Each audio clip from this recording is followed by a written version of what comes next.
coming. We certainly appreciate it. As y'all saw yesterday, the State Auditor's Office and District Attorney Jody Owens announced that we had concluded an 8-month investigation into misspending and criminal activity related to TANF money. That TANF money flowed through the Department of Human Services for the state of Mississippi. And what we can tell you right now is basically wrapped up in that press release. This is one of the largest public embezzlement cases in state history. I come from money, I come from class. They love the story, they love the past. Won't let a courtroom spoil my dream, 'cause I got money and I can do anything. While everyone's focused on the massive fraud story unfolding in Minnesota right now, there's another case just as serious, quietly moving forward in Mississippi. And it involves a famous wrestling name, millions in federal welfare money, and a trial that could take 3 weeks and feature 70 witnesses. This story should not be flying under the radar. Let's talk about it, what's happening, and why it matters. Thank you everyone for joining us. Welcome back to the Tea Drop, Strong Brew, No Soft Behavior. I'm Arrow, and today we are breaking down the federal trial of Ted DiBiase Jr.'s, where jury selection wrapped up last week and opening statements were done.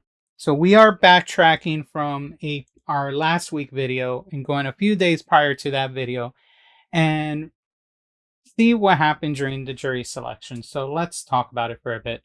Jury selection wrapped up on Tuesday, January 6th. 82 potential jurors showed up at the Thad Cochran U.S. Courthouse in downtown Jackson, Mississippi. After a full day, nearly 10 hours, a jury was finalized around 7:20 p.m. Opening statements were set for that following Wednesday morning. Right away, that tells you something.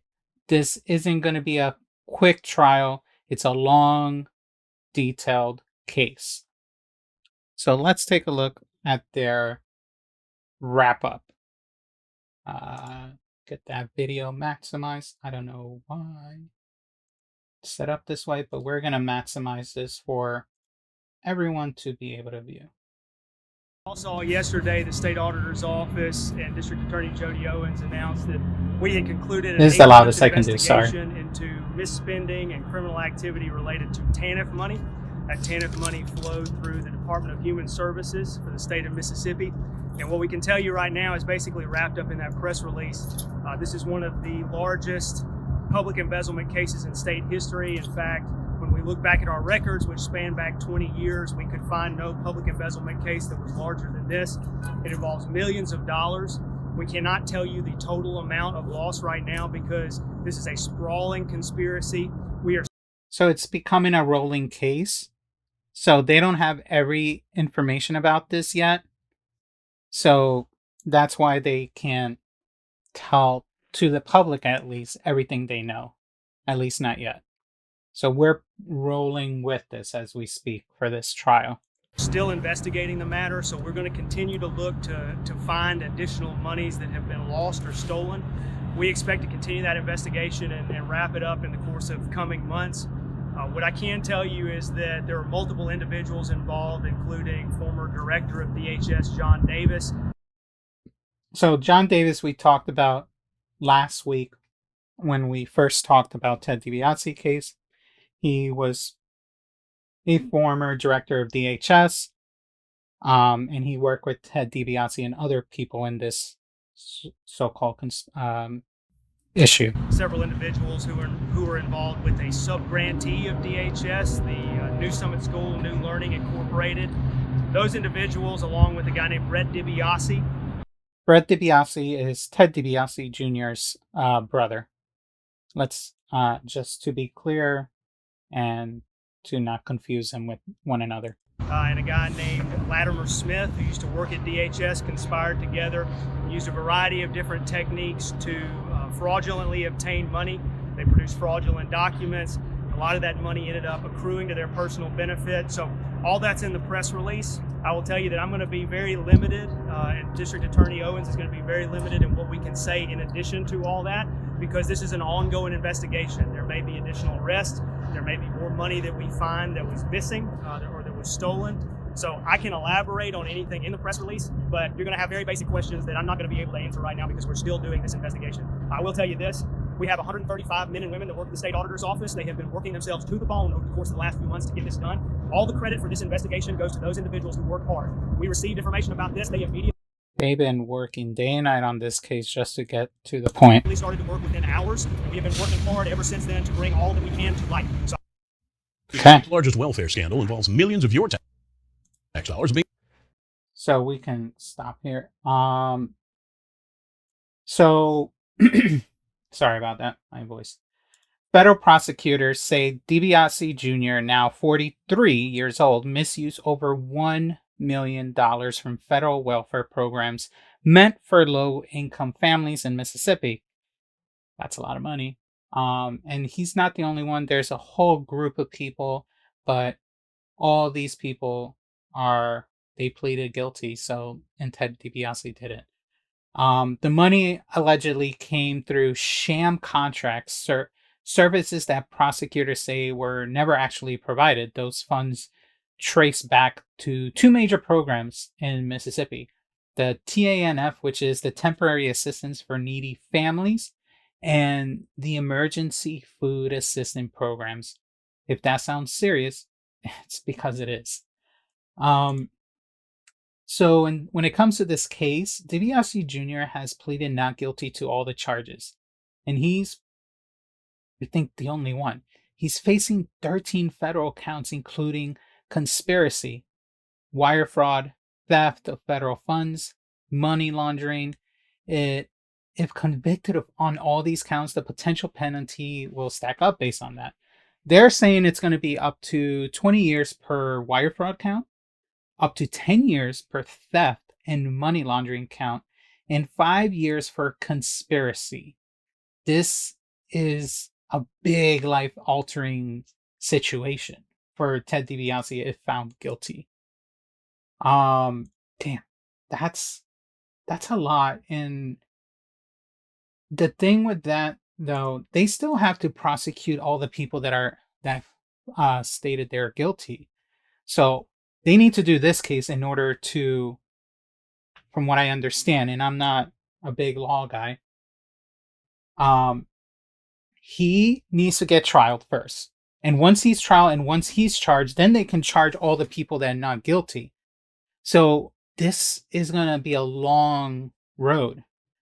And that's why it took them a bit to go through the jury selection last week before the video that I did last week. So I did a little disorganization, and I apologize for this, but this video is before the first video I did of Ted DiBiase Jr. trial. So, but anyway, according to the federal filings, the money wasn't used for families in need, which is basically the whole point of this case.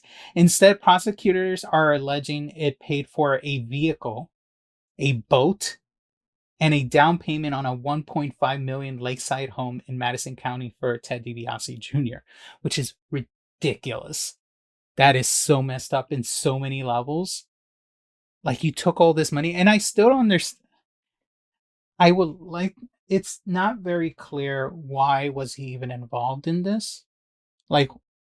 And how, he apparently was doing contracts, from what I understand, and these contracts were sham.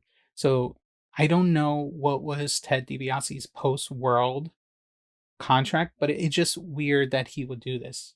But apparently it's common for their family, from what I'm hearing in other circles, which I don't know if that's true.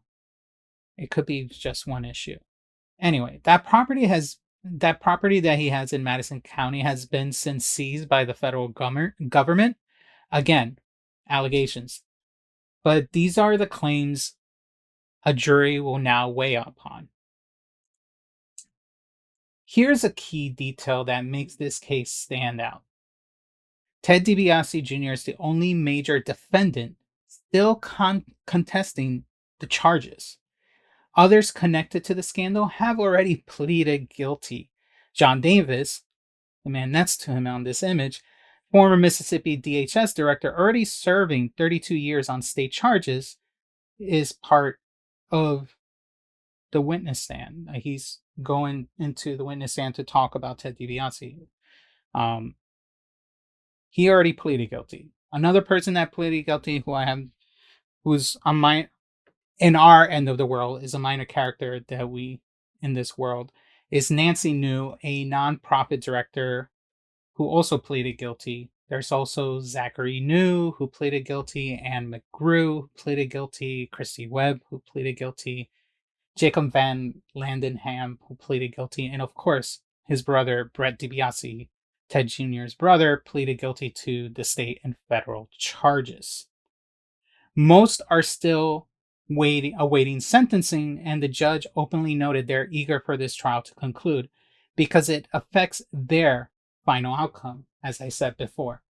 Judge Carlton Reeves, who is the judge of this trial, said that the trial could last up to 3 weeks and feature up to 70 witnesses. That includes co-conspirators who already pleaded guilty, state auditor Shad White, former Mississippi Governor Phil Bryant. Neither White nor Bryant are charged, but their testimony could matter in this case. One moment during jury selection stood out. The judge asked if anyone believed everything they heard on TV or read in the newspapers. The room went silent. That silence mattered for the judge. He also asked about awareness of the welfare scandal that's been going on in Mississippi. About half the jurors said they'd heard of it, but promised to keep an open mind. That's exactly what a fair trial requires. Right now, the biggest fraud story in the country is unfolding in Minnesota, and it's deservingly getting national attention. Mississippi's welfare scandal is just as bad, and this one actually has some teeth because there's actual facts in this one. The other one in Mississippi still hasn't been proven. It's just viral videos. It's just YouTube people doing clickbait content. But this one actually has a case going for it. So I think people need to pay attention to this one, because until the other one in Minnesota proves that there's actual intent of fraud, this one should also be observed, because people need to pay attention that you shouldn't do this, obviously. This should be a footnote. It shouldn't be quietly talked about, this case. If Minnesota deserves scrutiny over a viral video, then this incident in Mississippi should be the headline of all conspiracy frauds that are going on in the country. So, like I said, the opening statement began last Wednesday morning. From there, we're going to have weeks of testimony, financial records, witnesses who already admitted guilt, like Davis, and one defendant insisting he didn't commit these crimes, Ted DiBiase Jr. Whatever the verdict ends up being, the case will matter legally, politically, and culturally. Now, obviously, this isn't about wrestling nostalgia. It's not about headlines. It's about whether federal aid meant for people who needed help was turned into something else entirely. It was turned for someone's personal gain, which that's not what the money was meant for. And whether accountability finally follows, this story deserves the same spotlight as any major fraud case in America. That's the tea drop. Strong brew, no soft behavior. If you care about accountability, transparency, and where public money really goes, this is a trial worth watching in the coming weeks. Drop your thoughts below. I'll see you on the next one.